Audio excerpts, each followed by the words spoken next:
Talking shipping now, because this week Dubai was voted one of the top 5 shipping hubs in the world. Singapore was number 1, but we came in at number 5, according to the Xinhua Baltic Index. Joining us in the studio to give us some perspective now is the veteran seafarer based here in Dubai, Managing Director, Constellation Marine Service. Welcome to Captain Zarir I. Captain, good morning. Thanks for being with us. Good morning. Thanks for having me. Dubai number 5 in the world. Does that seem about fair to you? Are we being harshly treated or too generously treated? We're on the way there. We're growing up the scale, and shipping is being the driving force of the economy right from the top down. So I think we are on the way there. One thing that struck me on this list, 4 out of the top 5 were in Asia. Dubai was one of them. Singapore was in there as well. Hong Kong was in there. The only European port in there was London. There were no American ports in the top 5. Rotterdam didn't get into the top 5, which I thought was odd. Put that in global context for us. Yeah, so Rotterdam is mainly focused on the European trade. It's so far inland into the North Sea that most of the traffic there is the Baltic and the North Sea traffic that passes through. It's an important hub, mind you, so I'm not surprised that Rotterdam isn't there in the list. But most of the trade, at least the short trade, in shipping is within Asia. If you look at any liner trade, they'll all talk about Asia-Africa routes, which are the prime money earners these days. How is there not an American port in the top 5? Just to go through that number 5, you've got Singapore number 1, then London, then you've got Shanghai, I get that, China, then you've got Hong Kong, fine, and then you've got Dubai. America is still the world's biggest economy. How is there not an American port in there? If it was only imports related, they would definitely be somewhere there. They largely export bulk grains and bulk oil to an extent. Even that's lessened now. So there's no to and fro. So to come in the list, it has to be both ways. There has to be imports and exports. So import-wise, I think the American ports, and they're scattered so much that to find a shipping hub as such on the American coastline is a hard task to ask.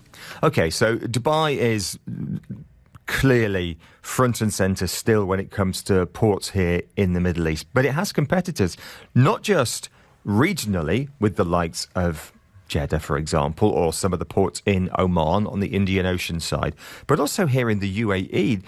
You have pointed out that there are more than 10 commercial ports in the UAE alone, both within the Gulf, like Abu Dhabi, but also on the East Coast, Indian Ocean side, like Fujairah or Khor Fakkan. Yeah. It's services, nothing else but services. I mean, Dubai has been traditionally a very welcoming port. The services, DP World leading the way with the terms they offer, large liners. They have all sorted out. They have the tanker berths, they've got the bulk sorted out, and the container storage area. And now they've gone automated with a new terminal coming up, fully automated, no manpower on the terminal. So they are very advanced. And services, it's all about speed, it's all about service. So that's what actually takes the cake. And although it's geographically a little inconvenient to get into Jebel Ali as compared to Fujairah or let's say Khor Fakkan. I mean, you say a little bit inconvenient. That's the Strait of Hormuz. That's more than a little bit inconvenient, isn't it? It is.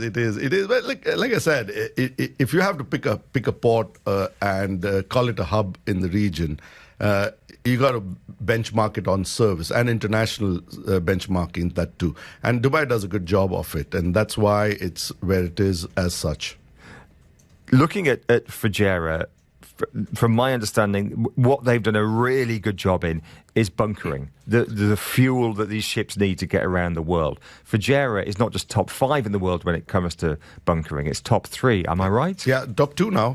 I think bunkering is one aspect, but with bunkering goes a lot of things. When a vessel comes down to fuel, she also needs a crew change, she also needs some small parts deliveries, etc. So the number of crew boats there and the number of services available at a drop of a hat, all the top agencies are there to service ship owners and charterers at Fujairah. So Fujairah has made a good pit stops, so to say, on the way in.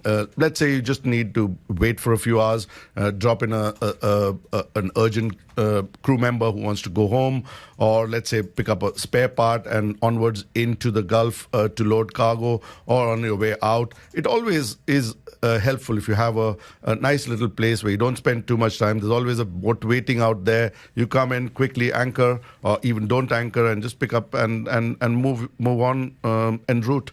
And that's what Fujairah's done a good job of. We've got a minute left. Lots good happening in the world of shipping, but there is a dark side as well. We have piracy, of course, has been an issue for many, many years now. My summer reading was a book called Dead in the Water, which was about fraud in the shipping industry. I'm not going to summarise the plot line now. It's a great book. But even though it was based out of Yemen, Dubai featured prominently in that. And companies like yours, consultancies that help when things go wrong. What is the dark side of shipping at the moment, and how do we address it? Yeah, look, I've not read the book, but our company was involved in offloading that cargo. It first came into Yemen, into Ajman to offload, and then went out to Corfachan to anchor and offload that cargo. So we supervised it on behalf of a P&I club, saying that dark side of shipping, like everything else, any business has an underbelly. Shipping has as well.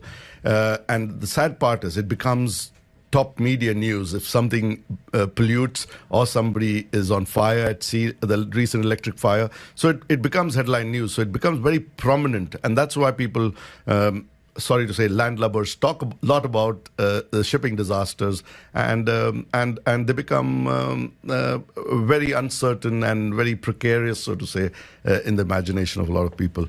But it is part of life. Everyone has a dark side, and like that, shipping has as well. Captain, appreciate your time this morning. Thanks for being with us. Captain Zarir I, Managing Director, Constellation Marine Services. 65 days to